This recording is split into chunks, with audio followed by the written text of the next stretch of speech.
phrase, crack them in the gallon, become your staple, man, because I'm telling you, everybody that watch your show or follow you guys, is the first thing they say to you is crack them in the gallon. Even I would say the hairstyles. I know when I was going to high school, elementary, middle school in Houston, you know, you have all fade braids, you know, all even Caesar.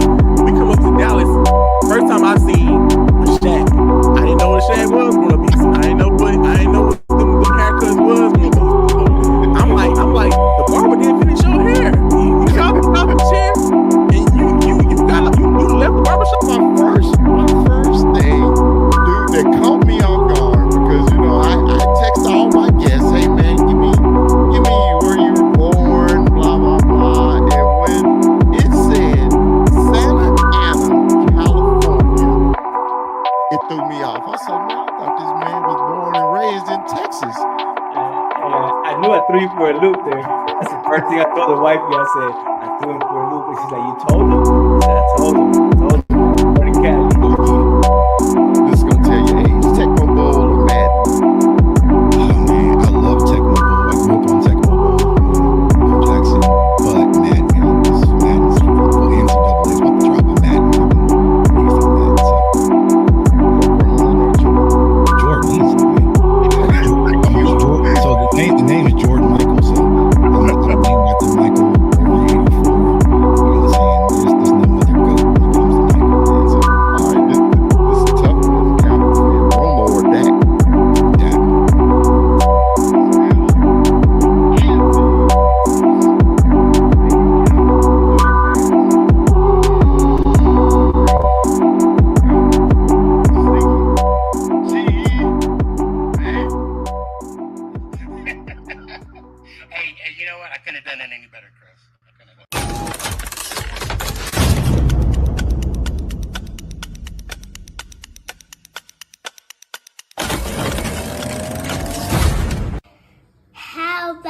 Cowboy. All right. Welcome to Conversation with Chris. Say, man, I hope everybody's having a happy Sunday, happy Cinco de Mayo, and hope y'all stay away from the margaritas all day, man. They're gonna get you jacked up on this Sunday. But man, let's welcome, man, my special guest for today. He is my man, Tony, the GOAT. Romo, what's up, Cal? What's going on, baby? What's up, Chris? Thank you so much for having me on. I appreciate it. I mean, we go back to last season where we were on a show together and got to know you a little bit. So, you know, I'm thankful. You're a really awesome guy, and I appreciate this. And you got an awesome platform, and I love talking with you. So it's going to be good for the next hour. Say, man, this is going to be awesome. I mean, because even in the pre-show, me and you talking, I found out things that I didn't know about you. And I mean, that's why we have these conversations, right? So sure. we could find out about each other. Okay. I started this platform, man, when the off season started, to basically get to know content creators. Okay. Because everybody know Cal as Tony the GOAT Romo. They know me as Dallas Cowboy Chris, and basically that's it. That's how they know us, you know. Right. But I figured let's get in depth and let's know each other, you know, because it's always a man or a person behind those tags, you know. First of all, when Kyle, you caught my attention on TikTok. And I love his videos. I'm like, I love it. I said, you know, your favorite phrase, objective and realistic Cowboy fan. That's right. That's right. And some people can handle that, Kyle. Some people can't handle that, because with me being the objective Cowboy fan, also I've been told, hey, you're not a true Cowboy fan. You're not a real Cowboy fan. Right. This one lady literally just went off on me on TikTok because I made a video about Cowboy fans celebrating that somebody else had beat the Niners. Okay. And I was like, that one. I was like, why the hell are you celebrating that we didn't beat them, but somebody else beat them? And I wasn't a true Cowboy fan, and I had to go in. I had to let them know. I said, I don't wear this crap every day and talk it every day just for my health, right? Right. Yeah. So, but hey, man, let's get into this, man. I'm excited about this show. I really am. Yeah. Born Kyle Ryan Yazzie. That's right. You nailed it. Hey, and before the show, I said Yazzie. I said, is that Native American or Hispanic? And you told me what? It is Native American and it is Navajo, to be exact. And you told me 100% Navajo. Mom and dad are Navajo. That's right. That's right. And we were kind of talking about it before the show even began, but it's rare, right? Like you meet the people that say, my cousin's cousin was Native American and I got that 1% or that 5%, Yeah. But no, both my parents are Navajo. They grew up on the reservation. I never grew up on the reservation, so I don't know what life is like, but a lot of cousins, grandparents, uncles, aunts still live there. And yeah. And so this was the funny story it's not really a funny story, but it's a unique story. Well, my father, his father didn't sign the papers because on being an Indian, we get a certificate of Indian blood and you got to have the right people sign it so that your percentage is correct. And that's really important because, scholarships, things that you're eligible for as a Native American, you have to be a certain percentage, like 50% or more to be eligible for those sort of things. So for my whole life, I was 50% on paper. It wasn't until recently my father got those things fixed. And then I became 100% Navajo legally on paper. And now my kids are officially 50%. Their wife is not Navajo or Native American, but that was important because without those papers, they would be 25%. But now with those papers, they are 50%. And that's going to help them with scholarships, medical care, all that kind of stuff that us Native Americans get in the future. You're right. Man, that's awesome, man. And I say you were born in Phoenix, Arizona. Okay? That's right, the Valley. in the Valley, man. So how was it raised in Phoenix, man? Well, I'll tell you what. So that's always been a tough question, and my wife gives me a hard time every single time because I grew up everywhere. I was born in Phoenix, but I probably haven't lived there more than a year. Okay. I could tell you I lived in Tucson, Arizona, which is like 3 hours south of Phoenix. I lived in Maryland on the East Coast twice. And I think that's where I got a little bit of thick blood there. Being a Cowboys fan. Yeah. I always remember it going to school on Mondays after the Cowboys would lose. Like you would have to have a tough skin about everyone talking about your team or they were going to pick you apart. And I think, that's probably where that unbiased and realistic fan of me came from is like, people would try to come up to me like, man, your team sucks, and I'd just be like, yeah, you're right. I'm not even going to hide it. But, I grew up in Maryland twice, just an hour or two outside of Baltimore. And then for a while, spent some time, high school, college in New Mexico. So I've been everywhere, man. And I spent some college years in Australia too. I know not a lot of people know that too, but lived in Sydney, Australia for a year. And that's actually where I met my wife. So, and flash forward, now we have 2 kids and we live here in Arkansas. So I've lived everywhere, Chris. I live everywhere. Say, man, you're international, Kyle. Basically, that's what you are, man. Okay, so let me get this straight. I know I gave you a lot. Right? No, but I love it. I love it though, because from Arizona to New Mexico to Maryland to Australia to Arkansas. So basically, you're well-rounded, basically, because I say this because my wife worked in aviation. And now we're currently living in Denver. And the reason we decided is because I was like, look, our kids are grown. We have opportunity to experience different things, okay? Different cultures in different parts of the world. Let's do it.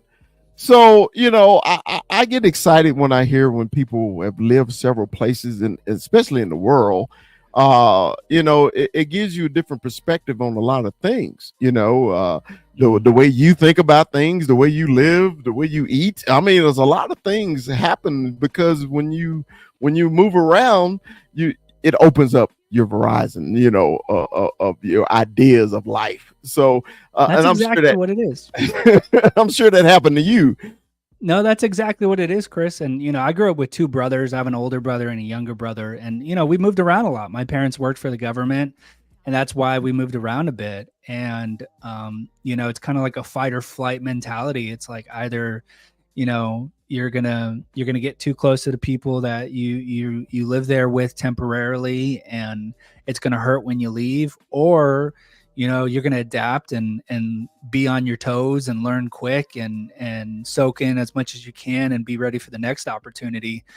And I feel like I was probably that one brother that took that route. I mean, I'm never really too scared of a new opportunity, whether it's in my career, or whether it's at school, or whether meeting people. I love it. I love the new experiences. I love meeting new people. And it's definitely not something I shy away from. And I definitely try to put myself in those new experiences. And I think you're right, Chris. I think, for anyone that's listening, if you can, get those experiences to go to college outside or outside of your state or visit places that you've never been, it will pay off in the long run. You may not see it today. You may not see it tomorrow, but years from now, you'll understand people better. You'll communicate with people better. You'll understand yourself even better. It's all of those things, man. And let's get into mom and dad. Okay, are mom and dad still living? They are. Okay, that's awesome. They live in Arizona. They live in Arizona, and I'm actually going to see my mother this Friday, which we're pretty excited about. So awesome. So mom and dad, 100%, and you said they grew up on the reservation. Did they tell you stories about that, man? How was their experience living on the reservation? So for those that don't know about the reservation, and I can only speak from limited experience because I never grew up there. I've only visited. I have my parents' stories. I have my grandparents' stories. Living on the reservation, which you're pretty close to in Denver, it's just in that Four Corners region between Utah, New Mexico, Colorado, and Arizona. It's definitely not the best of living conditions. It is its own entity. It's its own place out there. It's its own jurisdiction. So it's definitely not the best of living conditions for people that go out there. In fact, I say that my parents grew up there, but they didn't like it so much. They basically said when they were of age, when they were adults, they were like, I don't want to live here anymore. So they both came down to Phoenix. They were both kind of living their both separate lives. They came down to Phoenix back in the 90s because they just didn't like it that much. And, they found each other. Their family began to grow. And then when they had the chance and the opportunity to, they said, we're not going to raise our family here on the reservation. We're going to raise our family elsewhere so that I could give our children a better chance at life, better chance at education. So I think, when talking about the reservation, that's kind of my experience, is that my parents chose not to raise me there so that it could give me and my brothers, a better opportunity in life. And I think it did. I really do think it did. And, but it's kind of, my dad kind of is like that dad who, tells you like, back in my day, I had to walk to school. I walked in the snow for hours to get to school. And it's like, no, you didn't. So he definitely fits that mold of a dad. And, they've been married. My parents have been married, I think, 30 plus years, 31, wow. 32 years. That's awesome, man.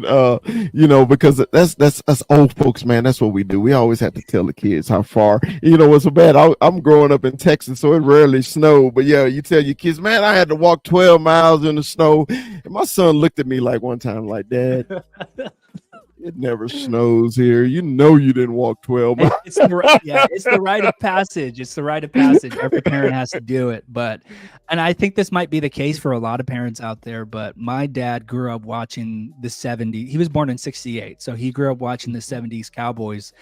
And back in that day, you turn on the channel, the only thing that was playing were the Dallas Cowboys. The Roger, Drew Pearson, Tony Dorsett, those guys. And that was the only thing that was on. That was the only team that he watched. And we kid about it now, but what if there was another team that would, be showing? We probably would Right. be different fans. But back in the day, that was the only thing on TV, and that's how we became Dallas Cowboy fans. Man, that's see, y'all make me, every time I have a guest on, y'all make me feel older and older. You said your dad was born in 68. I was born in 69. And I was just like, damn, Cal could be my son. That's exactly I was like, damn. I said, okay, but at least the generation of Cowboy fans will live on. So you said that mom or dad worked for the government. So what branch? What did they do in the government? Native American government. So IHS, Indian Health Services, BIA, Bureau of Indian Affairs. Those are the two organizations that work primarily with the government. And my parents have worked with them for years. Oh, okay. Don't tell me what they do. Don't ask me what they do, because I still to this day have no idea. I just know it paid the bills. Are they still there or are they retired? No, they're still there. My dad he's at the point where he's like, it's that time of year where he keeps talking about retirement. So he's getting there. Hey, once we get a certain age, my interest in work gets less and less every year. So I feel your dad 100%. You was like, all right, I'm just ready to travel now and hang out with the grandkids, stuff like that. That's what I want to do. So hey, so you said you live a bunch of places, but your high school, you went to high school at Cleveland High School in New Mexico. What city is Cleveland High School in, brother? Yeah, that's in Rio Rancho. It's a little suburb outside of Albuquerque, and that's where we lived. And I went there all 4 years. Cleveland Storm. It was a brand new high school out there, and that's really where my love for film came about. Because I love talking about the Dallas Cowboys, but I love something even more, and it's movies, it's film. Okay. And that's what I do outside of the Dallas Cowboys. That's what I went to school for. That's what I do now. And that's really where it began. Okay. So Cleveland, did you play any sports at Cleveland? I want to hear this, man. What about your sports career, bro? Did you pad up, bro? All right, I knew you were going to ask this too, because I know you're a football player too. So okay, so I never played high school sports. I never played. I wish I did. But I'll tell you, since we got the time, I'll tell you. Growing up in elementary school and middle school, I played flag football because you want to get that acceleration, and the hope was to do like flag football, Pop Warner, transition to middle school, junior high, high school. And I'll tell you what, my dream always was to play. I always wanted to play. And I think, reality comes knocking on all of our doors at some point. And, it wasn't in the cards for me, Chris. I got the height, I'm 6'3", 6'4", but, I did not have the build back then. I was a skinny middle schooler and, could barely break, 120, 115. Right. And so I found out real quick because my middle school in Rio Rancho, they had just started a football team. And I'm like, here's my chance. This is where my career starts. So I pad up, and then I played a little bit of like tackle football when I was like in elementary school. And I was like, here we go, middle school. This is where my career starts. And it couldn't have gone any worse. It was terrible. I tried out for quarterback because that's what I played in flag football. Coach was like, you're not going to be a quarterback. So he's like, okay, you're a little bit skinny. You got some speed. Let's try you out at wide receiver. And I kid you not, this moment actually haunts me to this day. I think about when Tom Brady says you have one chance and don't mess up that chance. This was my one chance. My coach told me in practice, because we were trying out wide receivers, and he told me to run a slant route. And this cornerback was playing press coverage on me. I run the slant, I dig in, I go out to run the slant. I ran a good route. Quarterback throws it right here in between the hands, just bounces right off my hands, and I drop it. And then the coach was like, "That's it, you're defensive end." Wait a minute. Wait a minute. He only gave you one shot. One Only shot. one shot. And I really wanted to go back and try it again because I could catch, I could throw, but in that one moment, it just popped out of my hands, and he was like, "All right, get on the defense." I think it was more nerves than anything, bro. I think it really was. I think I probably hyped myself up, and then I went to defense, and I got pictures, man. I won't let the internet see those pictures, but man, my wife loves seeing those pictures because it's like the skinniest defensive end you will ever see in your entire life. And I never saw the field. I was so scared of contact. I hated contact. And one thing I learned as a defensive end though is banana. You gotta be a banana on the edge. Don't cut in. You got to contain the edge. That was the only thing I learned as a defensive end. Contain. Exactly.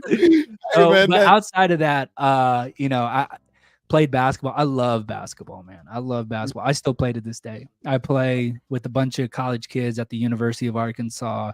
I played a bunch of ball at University of New Mexico with a lot of college kids there. Basketball has always been a big thing of my life. Elementary school teams, middle school teams. I would have tried out for the high school team, but I fell in love with movies. I fell in love with film and making movies and video cameras and photography, videography. So that's really, what took over my high school career over sports. Right. See, now mine was totally different. I had family members, man, that I looked up to that were awesome at football, right? So in Texas, growing up in Texas, so Friday night, where you were on Friday night in Texas, you was at the football games, right? So my cousin was all district, all state. Then another cousin, all district, all state, getting these scholarships and everything. And my family was so football crazy. And it was just like, what is Chris going to do? Chris is going to play damn football, So on Saturday mornings, we grew up in on the poor side of town, aka called the hood, and it was the projects, and it was an apartment complex called Prince Hall, and we stayed in Prince Hall apartments, but it was a big park in between both. So on Saturday mornings, and Kyle, this is no exaggeration, it could be up to 20 people per side playing football, right? Yeah. And I'm the smallest kid out there, right? And one of my neighbors, he played quarterback. So he said, "Chris, I'm gonna get you the ball this game." And Kyle, he threw me the ball. And I caught the ball. And this kid, probably 10 years older than me, lit me up.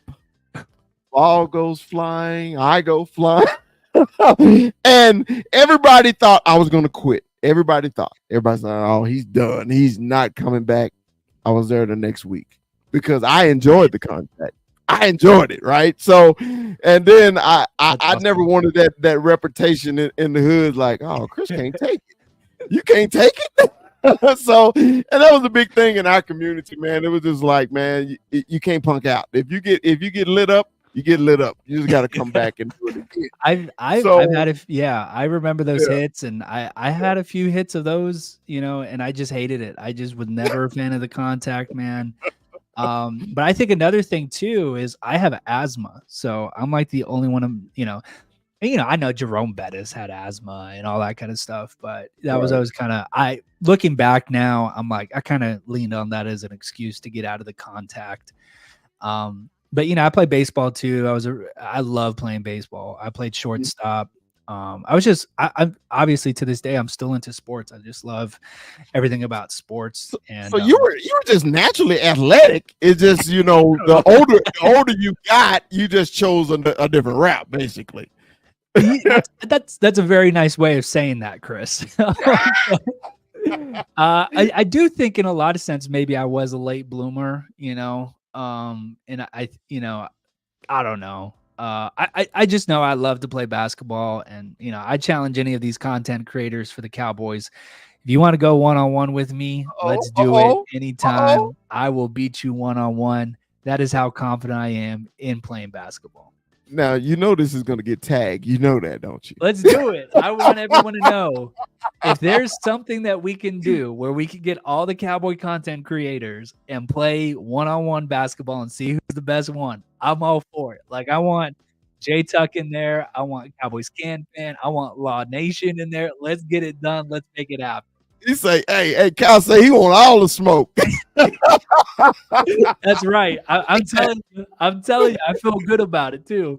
Hey, I love that, Cal. So so you do have a competitive streak in you. Okay, Oh, it just for wasn't sure. contact. It just wasn't the contact, but the competitiveness is in you, right? Okay, I like that. For sure. Okay. So we could deal with that, you know. So hey man, it's a part of life though, man, because you know America, we live in America, so it's all about winners and losers, right? I mean, it's ingrained in your head since you were a kid, right? You know, Mhm. hey, what's the movie Talladega Night? Ricky Bobby say you either first or last. So There you go. you know, Yeah. and then when people talk about the Cowboys not winning all the time, and I was like, well, shit, it was 32 teams didn't win this year either, right? So you either first or you last, so it really don't matter. Yeah. Oh, hold on. I'm sorry.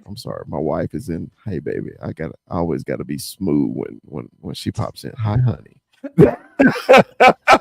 She got mad at me last week, man. I didn't say anything to her, so I had to make sure I said it this time. But hey, that's a perfect segue, man. About your wife, Miss Emily. You said you met her in Australia.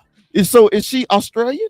No. So that's, when I tell people about Australia and I tell them that I met my wife there, that's always their second question. Is your wife Australian? No, she's from the South. She's from Arkansas. Okay. And that's what brings us here. And we can even go deeper, Chris. We met at Bible college. I was in between my years at the University of New Mexico, and I took a break. I wanted to go to Bible college, and so we went to Bible college out in Sydney, Australia. And I went from New Mexico. She came from Arkansas. I didn't know each other at all, but we met on that first day that we were there. And one thing became another, and now we're married 5 years this July, and we have 2 kids. Man. All right. Now I'm curious about this. Why did you choose Australia for Bible college? Well, there was a church out there. It's kind of this, at the time, it was this world-renowned church called Hillsong, and they had a college out there that they were doing. And I was just like, it's kind of like you always want to learn from the best, Right. Whatever field that it's in. And at the time they were the best. So I was like, let's go out there. And it was kind of like a 2 birds with 1 stone situation, because it was, I get to learn from the best, but also I get to experience something I never have before. And that's living internationally. And so, I did the big flight out there, the 12-hour flight. I lived out there for a year. Some of the students came back and, saw their families on the break, but I was like, no, let me just go out there. Let me go on my walkabout and 1 year out there, and let me get to know pretty much who Kyle is and rediscover who I am. And I think a lot of what I've learned in that year still carries on to this day. Man, were the parents supportive of the Australia? That's a good question. So my parents, I told you, and you could probably relate to this as a parent as well, but you want what's best for your kid. And when your kid comes up to you halfway through their college degree and says, I want to go to Sydney, Australia, you kind of have a hesitation for a moment. You're like, what are you doing? You're halfway, are you throwing this away? What are you doing? So I think there was that reservation there from my mother. That was my mom's job. She's very strict even to this day. And she was like, what are you doing? Like, we gave up so much for you guys to have an opportunity. I feel like you're throwing this away. You either, got to be in school or you got to have a job, kind of that mentality. Right. My dad, though, has been very, very supportive of, I think, anything that I've tried pursuing. I told him that I love movies and I want to try making movies. He bought me a camera. I told him that I wanted to be the starting quarterback for the Dallas Cowboys one day. He went out, tried to find me the right size helmet.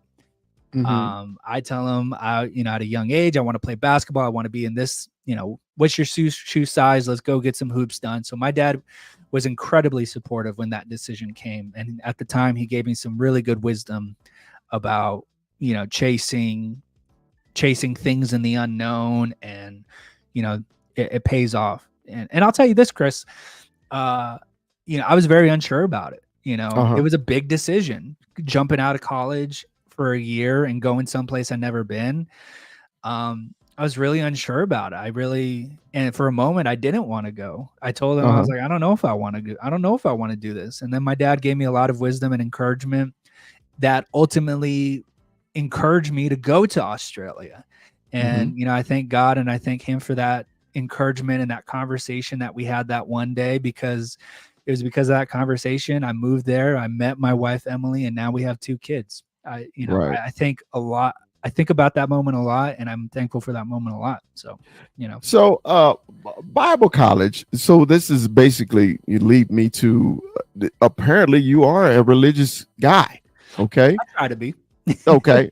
Well, most people shy away from religion and politics and everything. But, when you brought up Bible college, I'm like, of course he has to be religious. I don't think people go to Bible college just to see what it's about. Yeah. So was religion a big thing in the family? Or mom and dad super religious? Growing up, absolutely. Yeah. It was the big thing of why we didn't, continue life in the reservation. It was to grow up in a Christian home.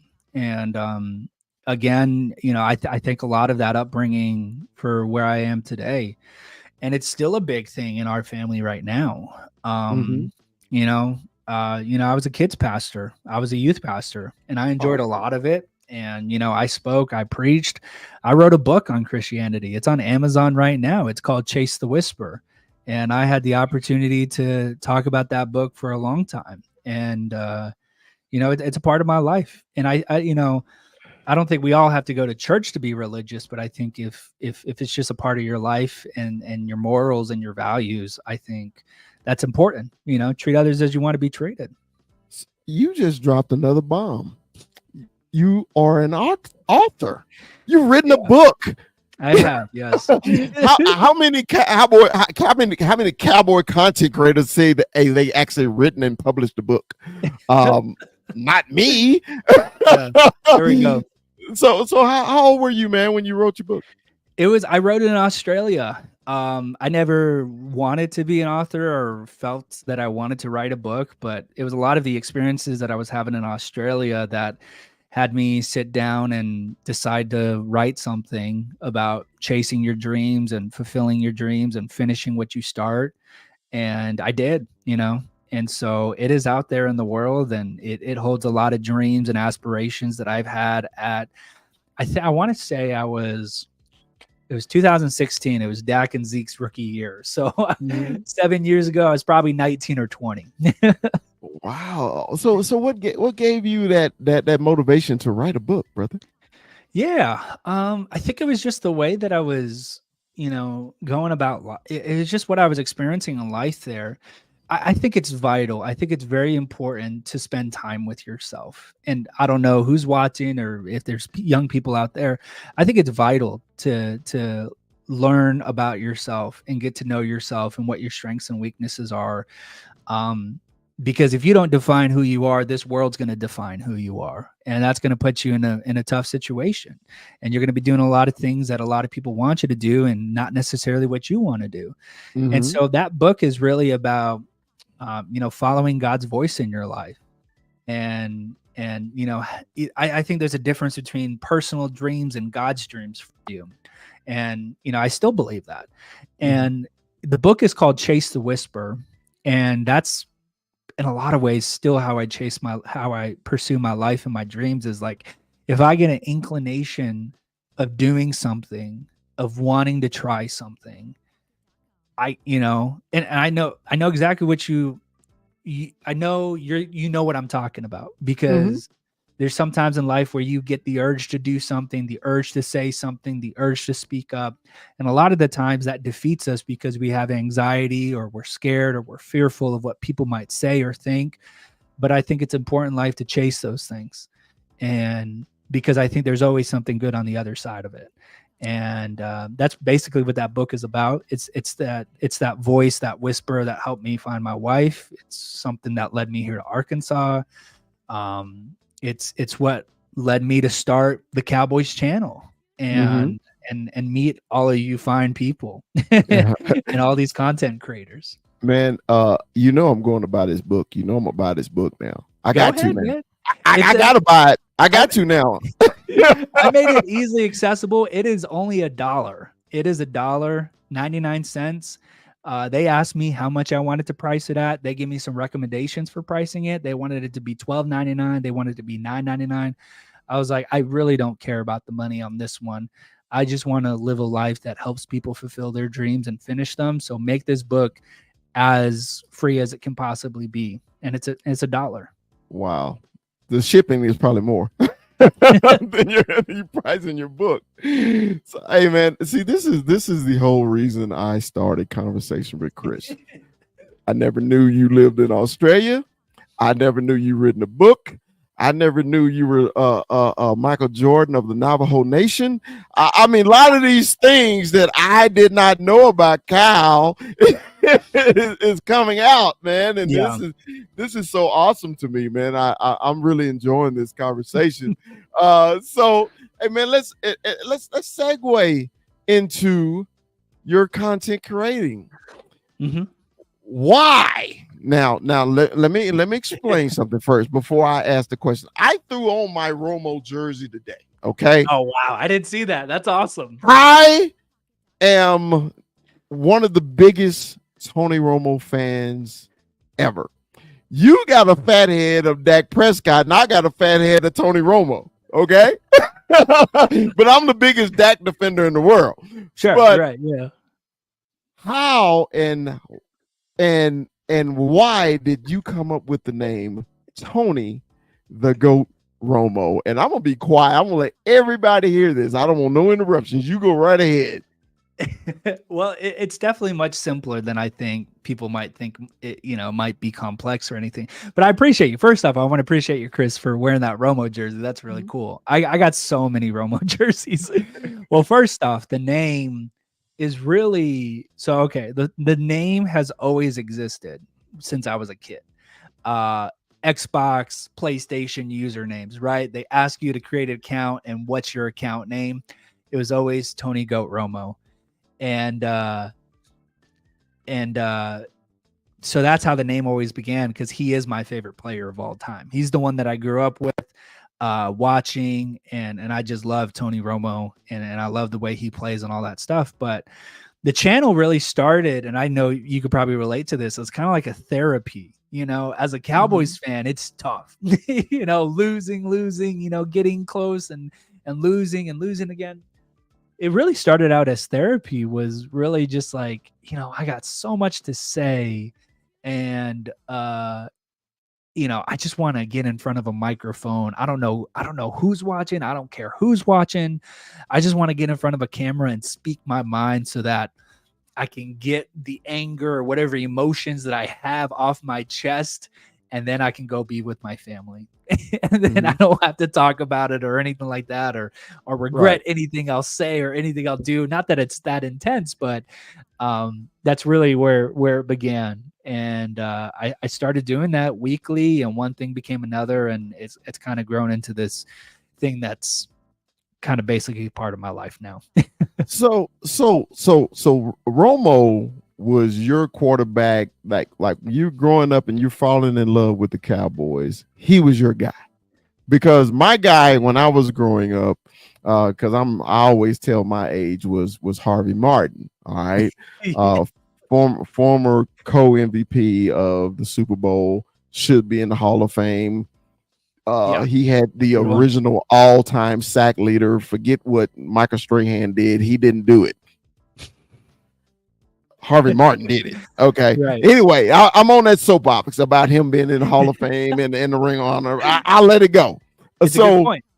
so your man was Romo, okay, and my man too. And I tell people, man, who once Tony retired, he started getting all this love from Cowboy fans who hated him. And I always tell people who always try to get rid of Dak, you're going to regret it, because the same way you feel about Romo is maybe the same way you feel about Dak if he goes somewhere else. So I always tell people, be careful about what you wish for. Right. But Romo was your guy, okay? He was my guy. I loved Tony. I loved his personality. I loved the way he played, because to me, he was a cross between Roger Staubach and Brett Favre. I mean, before Romo got there, we didn't have no fearless quarterback. Right. Tony became that fearless quarterback.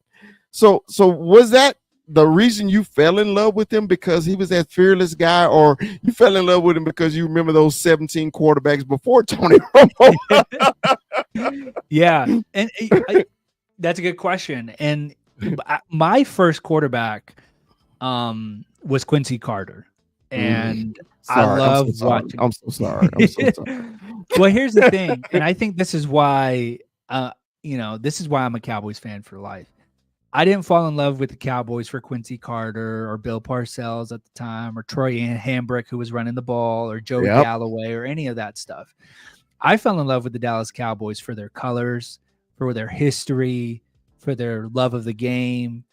And I'll never forget, my dad had this one. It's still for sale. They need to update it. Hopefully if anyone's watching this, I would love to update this video with the Dallas Cowboys, since that's what I do for a living. Mm-hmm. But it's this Dallas Cowboys history DVD. It's like from 1968, from the beginning of the Dallas Cowboys to like 2003. Okay. And it was my favorite DVD to watch. Okay. I would watch it over and over and over and over again. And I was just fascinated as a young kid with this.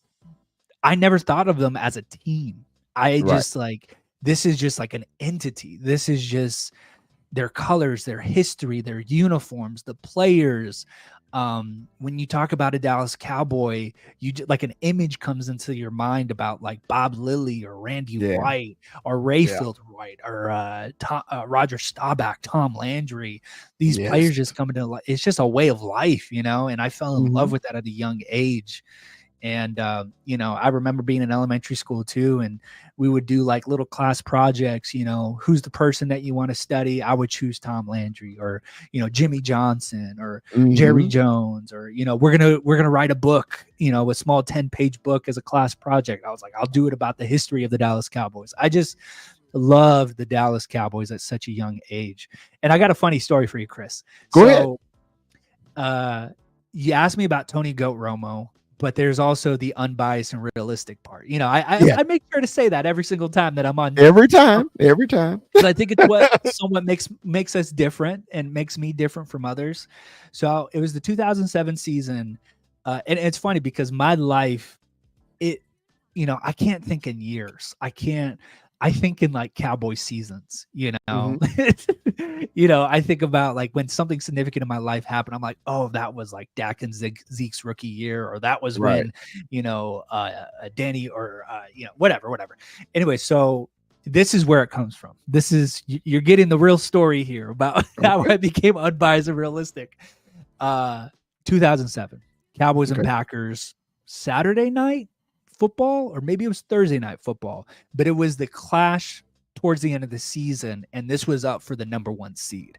This is Brett Favre. This is Tony Romo. This is the popcorn Terrell Owens game. Yeah. So it's like only the first quarter, and the Cowboys are down by like 3 or 4 points. I kid you not, Chris. I was devastated when the Cowboys lost as a child. I would cry, I would holler, I would be mad, man. It would be the first, second quarter, and I would be upset even if they were down. I wanted the Cowboys to dominate. I wanted them to defeat anyone in their way. So anyways, Cowboys are down. And funny enough, this was actually the game where Aaron Jones, I think, hit Brett Favre's elbow and Aaron Rodgers came in for the first time.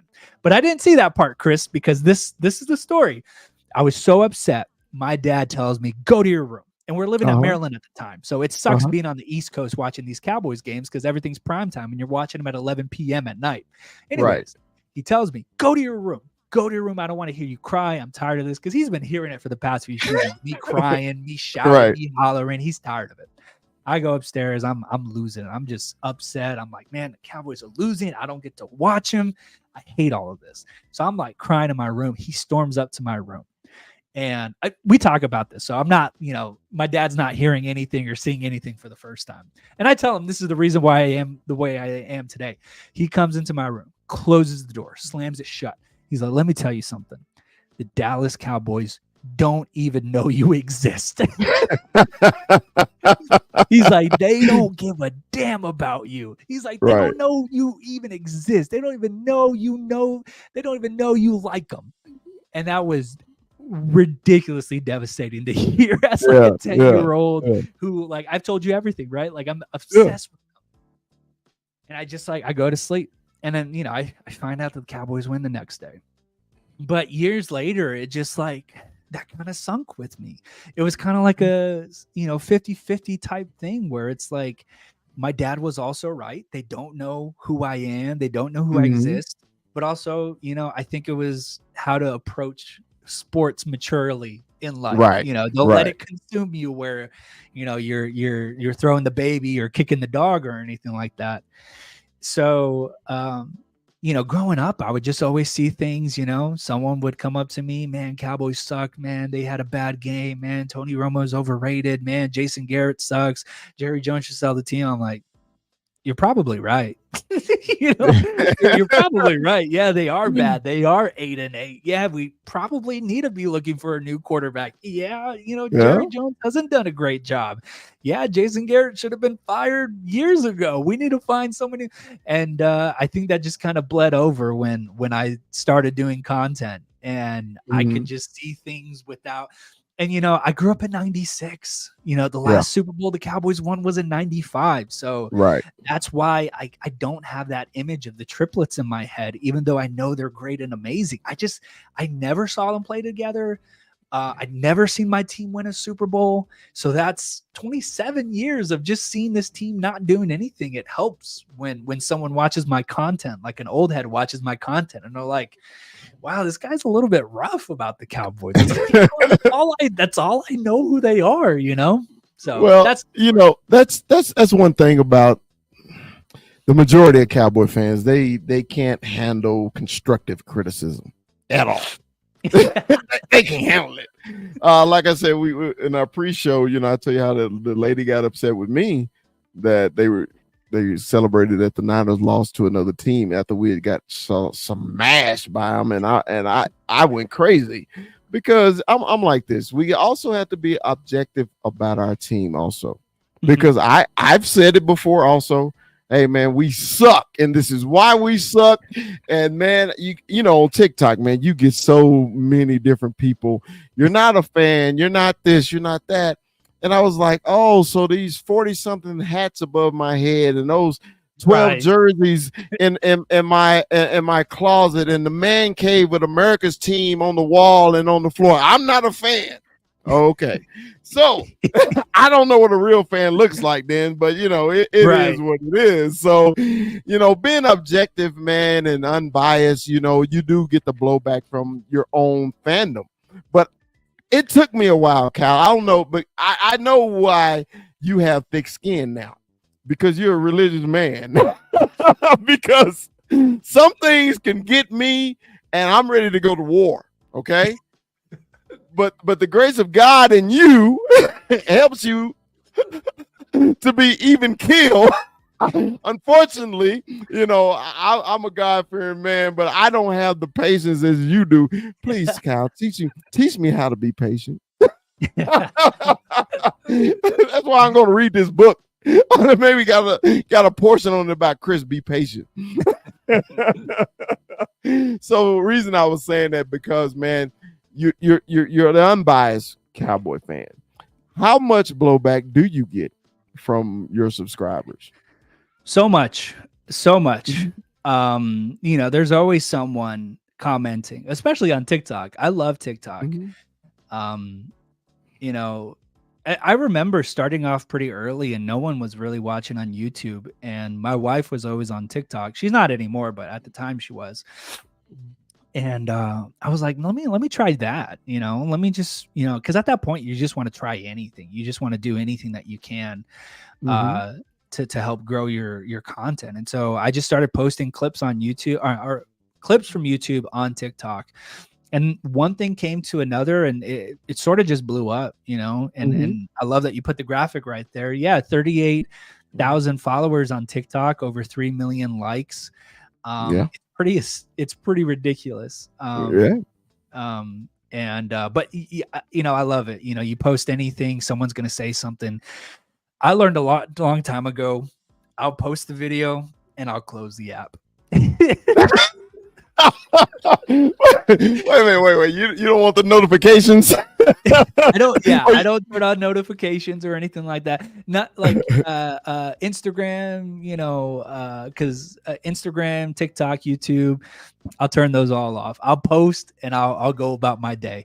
And then I'll come back to it maybe the next morning and I'll see how Mhm. the videos did and I'll look at the comments and usually there's some people out there that agree, that like this stuff, but then you have a few that are like, you're not a Cowboys, and the same stuff. What you Yeah, just yeah. said, Chris. It's like my wall, the jerseys, the money that I paid for the tickets. Oh yeah, I'm not a fan. You're right. I love it, man. I love when they tell me I'm not a fan. Before it used to tick me off. My brother told me one time he saw a TikTok I did, and he said, "Bro, you kind of lit into them, didn't you?" And I was just like, "Man, it gets so frustrating when people tell you you're not a fan because you have a different of opinion." Right. Now, and that was the real reason I actually fell in love with TikTok, because it's different content creators on YouTube and TikTok about the Cowboys, and we all are different. Yeah. I mean, from Jay Tuck to Law Nation to TonyGOATRomo to Can Fan, to me to Armando. I mean, it's so many. A Cowboy Beat. All these people are completely different, and I tell people, I say, you gotta have a lane. I know your lane. I know my lane. I know Armando's lane. And that's what I love about it. So if you see somebody that you don't like as a Cowboy content creator, move on. Find somebody So many else. of us. Yeah. There's so many. And I was like, people just have to learn. Look, this is America. You have the right to vote for who you want to. You have the right to whatever religion you want. You have the right to live wherever you want. You have the right to swipe right. Scroll up, Right. So it's frustrating, man. But hey, I've learned to live with it. I had to deal with it. So, man, you started content creating in 2021. Okay. So was it just that for me? Let me tell you how it started for me. I was on the Cowboy Huddle. Gary, the leader of the Cowboy Huddle, is my wife's cousin. Okay. Mhm. He knew I was a big Cowboy fan. So he called me one day. Hey, man, Chris, will you want to come on my podcast and we'll talk sports? And I was like, I wasn't a big YouTube guy, anything like that. It was more Facebook, maybe Instagram, and that was it. And I was like, you do it on YouTube? People watch YouTube? I thought people went to YouTube to learn how to fix things, right? And he was just like, yeah, man, it's a big following on YouTube. So once I joined the show, then I started following people on YouTube. I was like, this is a big community. Mm-hmm. And so what made you jump into the content creator on YouTube on that community? Yeah, absolutely. So there's definitely a couple of names, and this is another great question, Chris. And once again, I'm thankful to be with you today and be a part of this show. I love this idea, and I watched the previous videos. I watched Jay Tuck's video. Mm-hmm. So this is such a great idea, and I can't wait for it to grow more for you. But it started. One name comes into mind, and I would always watch this guy's videos every time a game happened, every time an event happened. Shango. Okay. Shango, I believe, is just the godfather of Dallas Cowboys content. And I don't know how I found him, but it was as a young kid. I found him and I love watching his videos and his reactions and his emotion. And it was kind of just like this click of a moment for me where, and this was like 10, 15 years ago, where I was like, man, you could do that. You know, you could react. And it wasn't until later that I saw other people do content differently. Kind of like you said, there's each of us do different things different ways. And that's what makes our community as Cowboy content creators so vibrant and unique. I discovered Law Nation, and I haven't met Shango or talked to Shango yet. Hopefully that day will come where I can say thank you. But Law Nation, I used to watch him, and I've been fortunate enough to have a conversation with him and exchange words. He's so awesome. And then J Tuck was one of those two. I saw one of his videos, and, you know, we know each other like on a DM basis. You know, I was going to message to him, but he was great also, as well. But that's what really kind of got me thinking that you can do this. This is something you can do.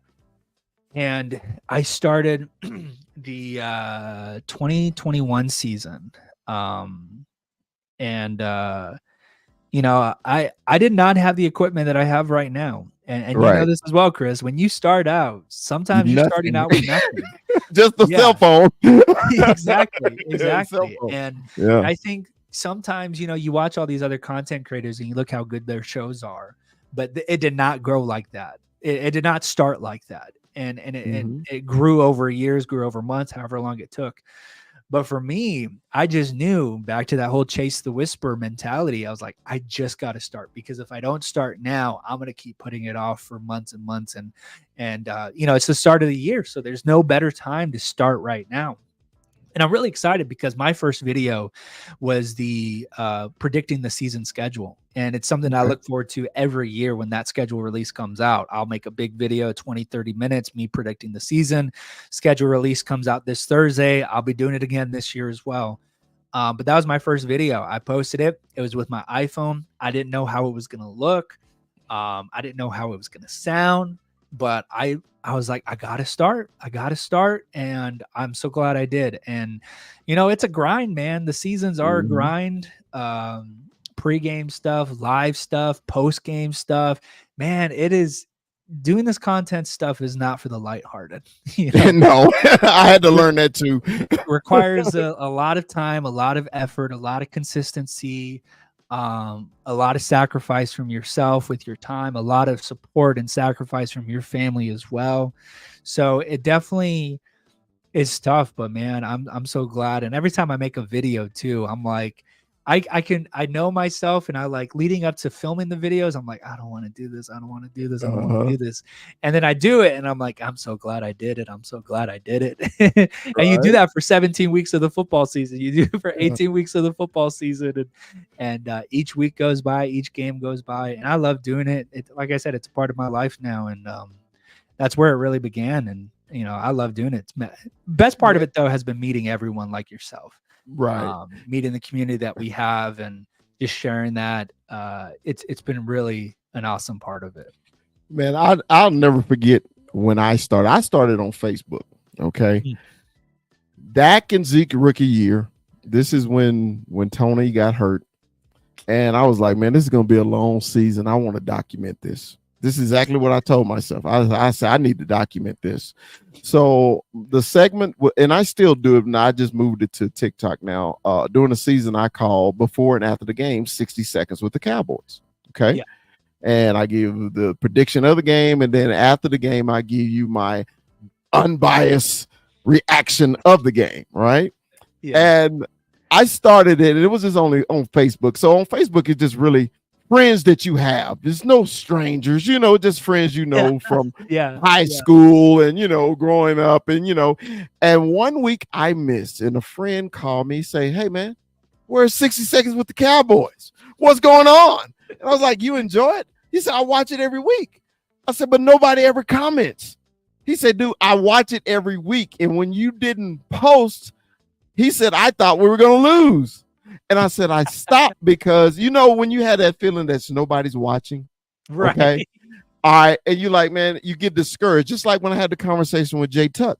J Tuck said his first 2 subscribers was his kids upstairs watching his YouTube account. And he said, and he just kept pushing and kept pushing.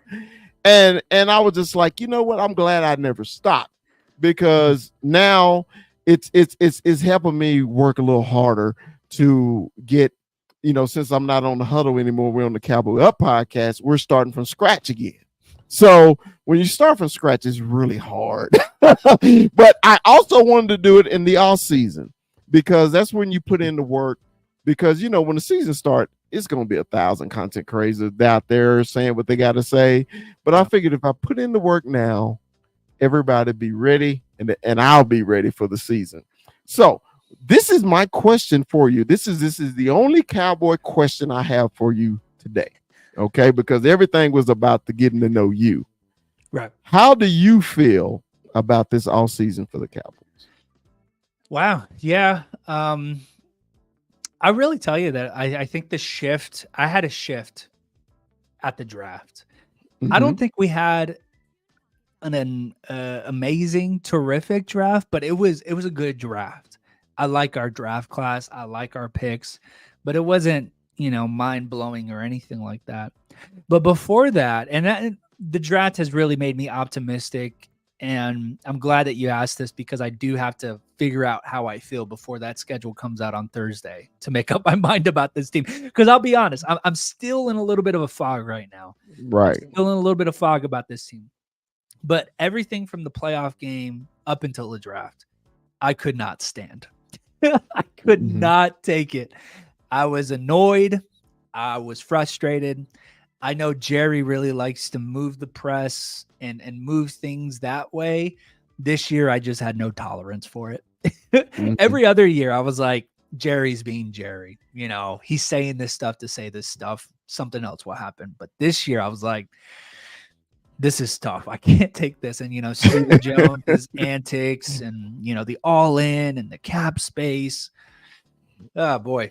Well, this is a fun question, because now it's just reminding me of all the bad stuff that happens in this offseason.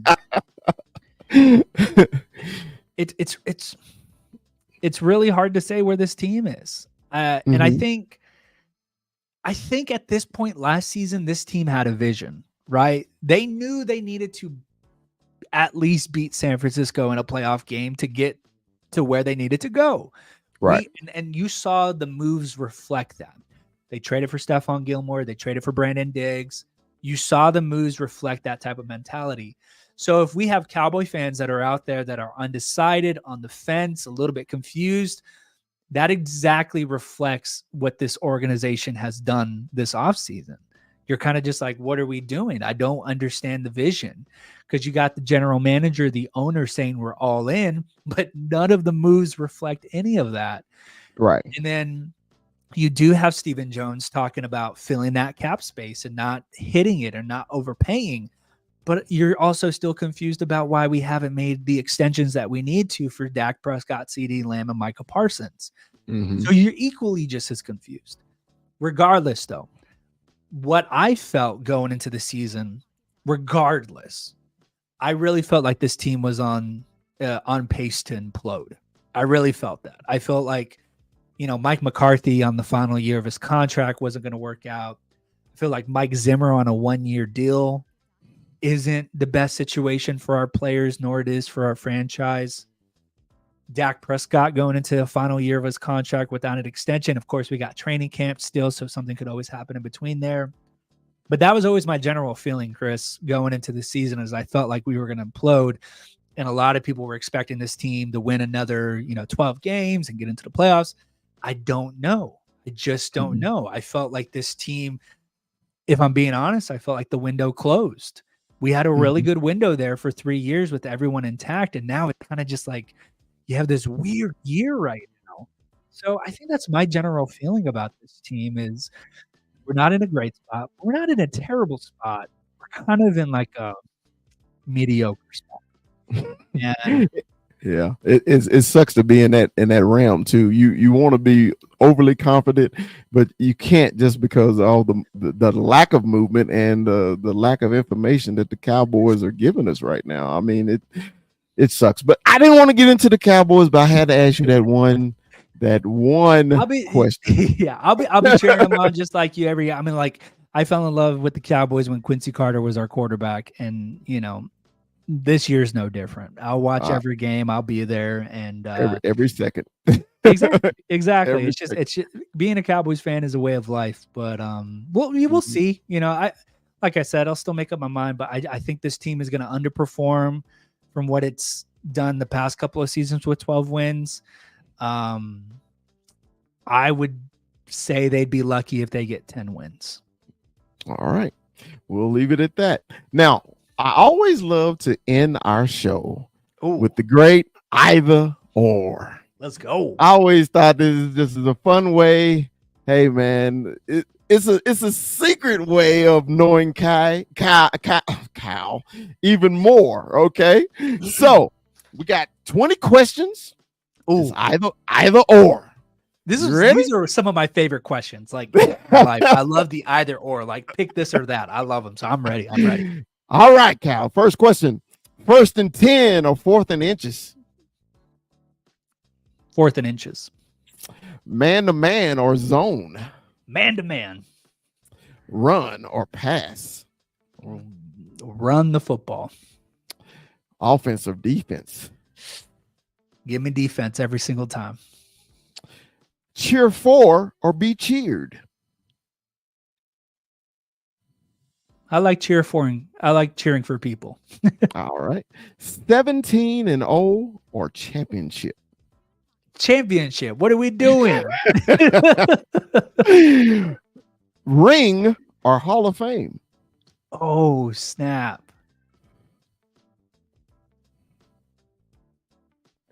Man, you got me on this one. Ring or Hall of These are good questions, Chris. Ring or Hall of Fame? I'm going to go Hall of Fame.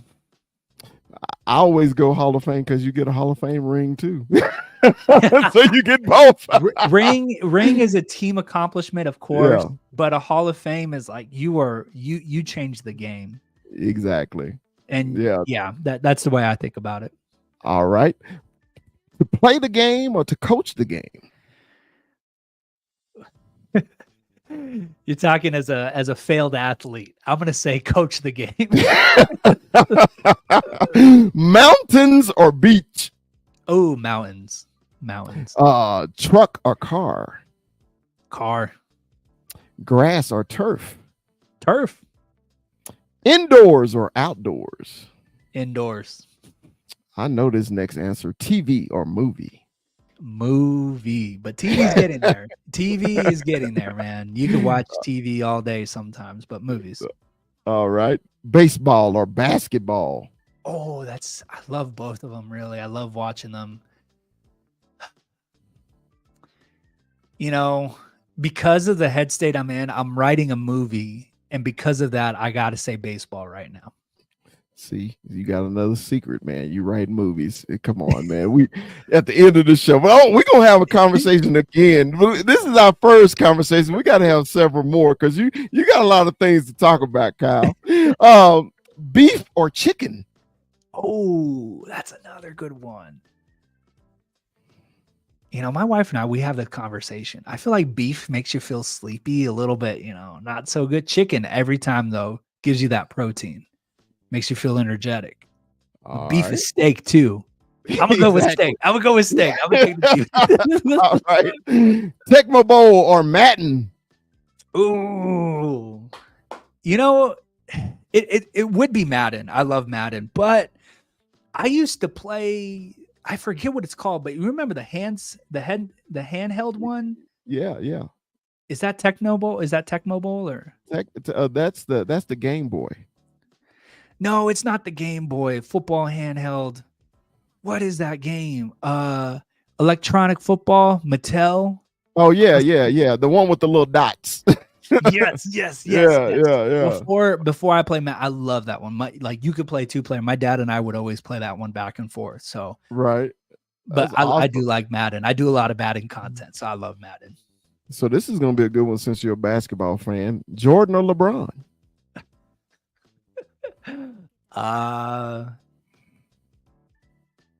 Neither. Give me Tim Duncan. Wow, neither. The first neither on either or. Okay, Timmy Duncan. Okay, Mr. Fundamental. All right, now I'm gonna put the pressure on you now. Roger Staubach or Tony Romo? It's got to be Roger Staubach. I love my guy Romo, but it will always be Roger Staubach. He is Always. the image. Oh All man, right. I love Roger Staubach. Tom Landry or Jimmy Johnson?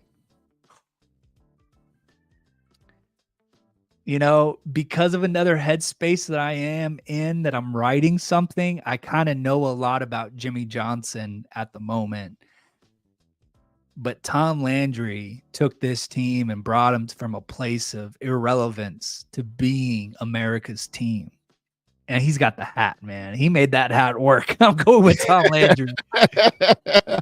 And my final question to all my guests, because they know where I stand: Whataburger or In-N-Out? In and out. Boo! But I love Whataburger. I love Whataburger. If you're ever in New Mexico, Chris, you got to try Lotta Burger. Lotta Burger. Okay. Yeah. Lotta Burger. It's almost a blatant ripoff of Whataburger, but it is a really good burger though. That's awesome, man. I always love. Go ahead. No, I do see a chat in there. Someone said Kobe, and Yeah. absolutely right. My favorite basketball player is Tim Duncan. Kobe is up there. I loved Kobe. Oh man, I loved Kobe. I'm a Phoenix Suns fan. I hate what Kobe did to us so many years, but I loved his game. Oh man. Yeah. Man, she hit it right on the head. It's always Whataburger. 100. What's your go-to order at Whataburger? Number 2, that's a double meat with cheese, grilled onions and jalapenos, with a side of onion rings instead of fries, with a Sprite. Let's go. I'm hungry. I know Whataburger's just down the street. Whataburger's just down the street. I think I know what I'm having for dinner.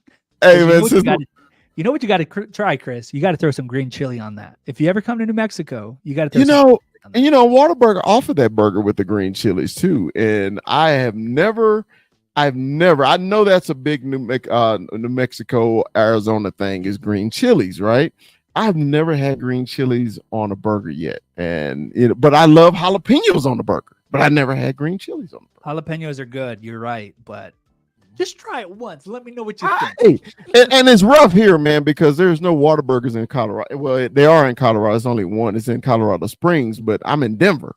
So Colorado Springs is an hour and a half away. And I was just like, that's the one drawback about being in Denver. I can't wait to get back to Texas, but I love Colorado. I spent some time in Colorado. My best friend, my roommate in college was from Colorado. So I'd always go up there near Colorado Springs. Boulder, beautiful city, man. Beautiful. I mean, Colorado is amazing. You can literally choose any hill, any mountain, climate. You'll get views for miles. Exactly. The grandkids had their first experience to Colorado a couple of weeks ago, and we took them up to Lookout Mountain where Wild Bill is buried, and they loved it. They were just so overwhelmed because they wanted to see snow, and I was like, well, it's not going to snow anymore. But then a week later, guess what happened? It snowed. Hold on. Yeah, so it's funny. But hey, man, thanks for hold on one second. Hold on. Yes, honey. Kyle, my wife wants to know the name of your book one more time. Chase the Whisper. Chase the Whisper. Okay, because I think she's trying to order it right now. But Kyle, man, do you have any final thoughts before we get out of here today, man? First of all, thank you for joining me, man, on Conversation with Chris, man. This is probably one of my favorites, man, because when you learn so much about people who are open to willing to talk about themselves, instead of dragging it out there, you were right there with it. I appreciate that, brother. So you got any final thoughts before we get out of here? Well, I just, I feel so honored that you would ask me and think of me interesting enough to hold a conversation for an hour about this. So hats off to you, Chris. I mean, from the first time I met you, you're so unique in your voice and your wisdom. Obviously, you know the game of football really well, and you know Dallas Cowboys football very well. And, I respect you as a fan, respect you as a content creator, and just have the utmost respect for you as a person. So, I really appreciate your time. And your willingness to do this. And for all the people that are watching, like, follow Chris over me. You know, he's so good with content. Subscribe to his YouTube, follow him on X, Twitter, TikTok, Instagram, you name it, he's probably on it. Like, go follow him. He's the real deal. And this is awesome. I felt honored. So I really appreciate it, Chris. Awesome, man. Hey, my wife pulled the book up, man. She saw it was a young cow. You were pretty skinny there, brother. You were pretty skinny. Hey, I was like 8 years ago. 8 years ago. Yeah, it was like, hey, yeah, when you're married with kids now, hey, you don't eat out as much, you know, you get them home cooked meals. But Cal, hey man, appreciate you, man. Everybody, man. Oh, real quick, shout out your YouTube account and your TikTok account again. Yeah, TonyGOATRomo, YouTube, TikTok, Instagram, X, on all of those platforms. Come hang out, and it's gonna be a lot of fun. I got a video coming out this week predicting the whole season that's to come, so it's gonna be a lot of fun. That's awesome, man. This was great, man. Appreciate you, man. Thanks for everybody for tuning in with Conversation with Chris. We'll see you next time. Peace.